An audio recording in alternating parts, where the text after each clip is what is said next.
hemos estado aprendiendo acerca de los seres espirituales en la Biblia y todavía tengo muchas preguntas acerca de los que son malos. Bueno, genial.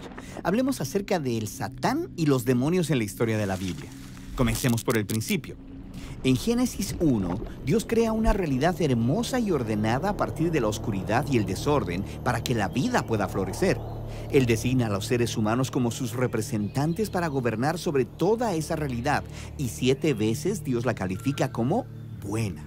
Sí, yo con frecuencia experimento esa clase de bondad en el mundo, en cosas tales como la belleza, la verdad, el amor y la generosidad.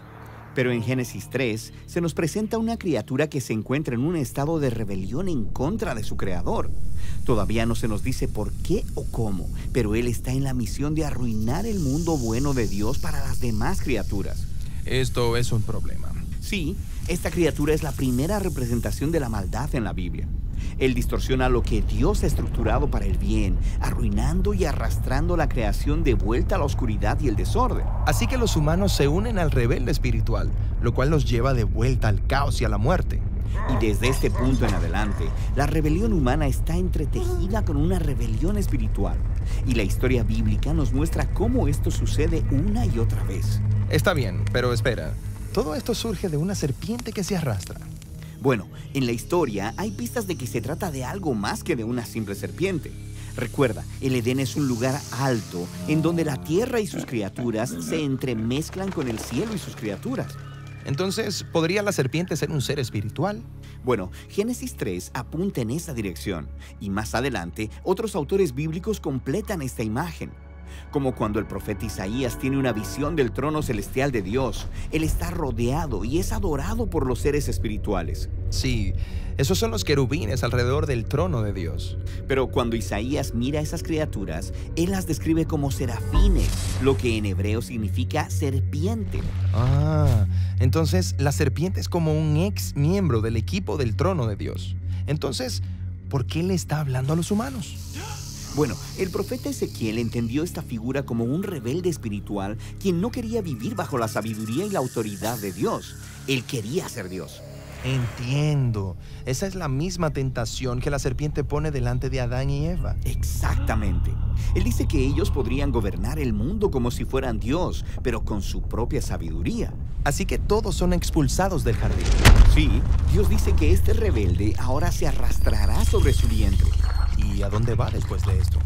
Bueno, los autores bíblicos ofrecen pistas sutiles de dónde este ser está trabajando detrás de escena, alentando la división y el odio entre los seres humanos.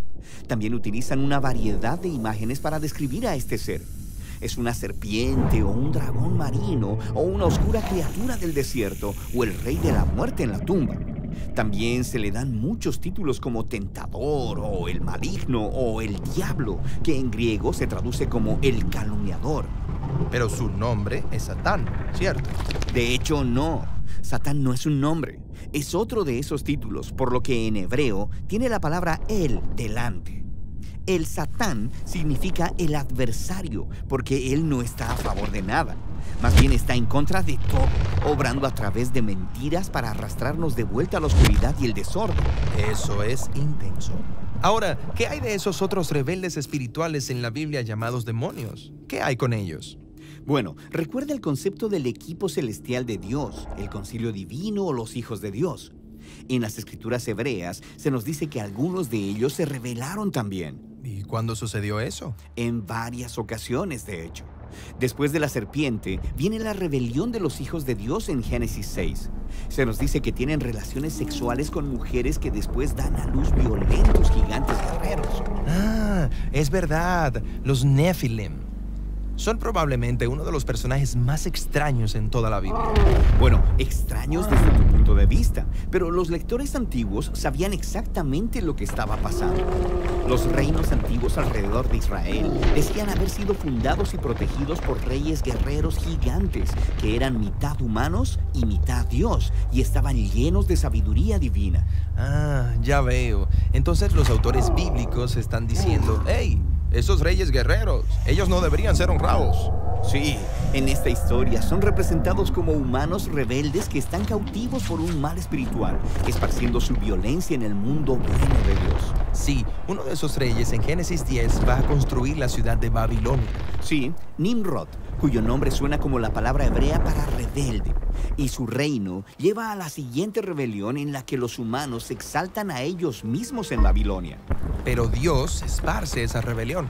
Y cuando Moisés recuerda esa historia en Deuteronomio, él dice que ese es el momento en el que Dios entregó a las naciones para que adoraran a las huestes celestiales rebeldes, los dioses del dinero, el sexo y el poder militar.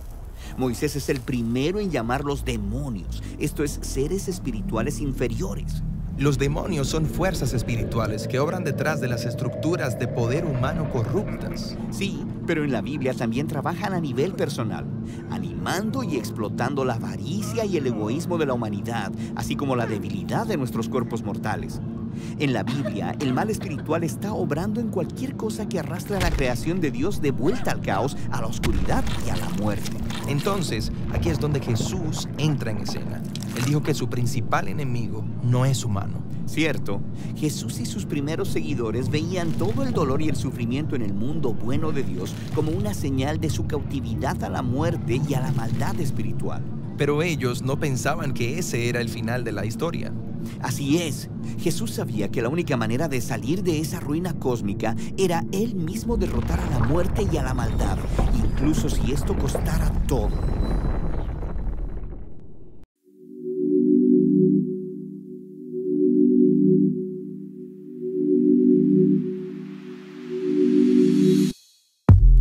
Con frecuencia, el Señor utiliza la naturaleza para dibujar una imagen de quién Él es y lo que Él ha hecho. En Salmos lo conocemos como nuestra roca. Jesús se presenta como la vid. Él utiliza estas imágenes para que recordemos su gloria cada vez que miramos la creación. Cuando contemplamos los cielos, podemos maravillarnos en lo asombroso que es nuestro Dios. Y también podemos hacer esto cuando miramos a través de un microscopio. La encarnación hizo visible lo que nunca habíamos podido ver. ¿Cómo es esto posible? ¿Cómo alguien infinito pudo volverse un pequeño y frágil ser humano? ¿Cómo la palabra puede convertirse en algo tangible? Aunque no podemos entenderlo, sabemos que es verdad. Nuestro Dios, el Verbo, se hizo hombre. La palabra haciéndose carne es algo increíblemente único y maravilloso. Pero interesantemente, también es algo que sucede todos los días. ¿Cómo nacen los bebés? 2 células se unen para formar otra célula más grande, que se divide a una velocidad increíble para fabricar todo aquello que da forma a un ser humano. Gran parte de la actividad de esta fábrica celular se concentra en formar proteínas, que son grandes moléculas responsables de la mayoría de las funciones de nuestro organismo. Estas enormes biomoléculas están formadas por bloques químicos llamados aminoácidos. ¿Cómo es que nuestras células saben cómo armar estas proteínas a partir de bloques de aminoácidos? La respuesta se encuentra en el ADN. Nuestro ADN es como un gran libro de recetas. Y si el ADN es un libro, el gen es una frase. Esa frase está compuesta de palabras de 3 letras, escogidas entre A, T, C y G, en distintas combinaciones. Cada una de esas palabras codifica para un aminoácido diferente. Por ejemplo, la palabra GCC codifica para un aminoácido llamado alanina, mientras que la palabra AGT codifica para un aminoácido llamado serina. Para fabricar las proteínas que tu cuerpo necesita, un complejo sistema molecular lee las letras de cada gen y transcribe la palabra en una molécula de ARN. Este ARN es transportado a una pequeña fábrica de proteínas llamada ribosoma. En el ribosoma, el ARN se traduce y la cadena de aminoácidos se ensambla hasta formar una proteína. ¿Puedes ver lo que está pasando? La información en nuestro ADN se encuentra codificada en palabras de 3 letras. Estas palabras son traducidas para construir proteínas, las cuales forman gran parte de nuestro organismo. Nuestros cuerpos son una analogía constante del milagro único de Dios tomando forma humana. A cada momento nuestras células están trabajando a todo vapor construyendo nuevas proteínas para cumplir toda clase de funciones en nuestros cuerpos. A cada momento, las palabras están haciendo carne en nosotros. La creación no está callada. Tanto las gigantescas galaxias como los microcosmos celulares proclaman la gloria de aquel que formó el universo y lo sostiene.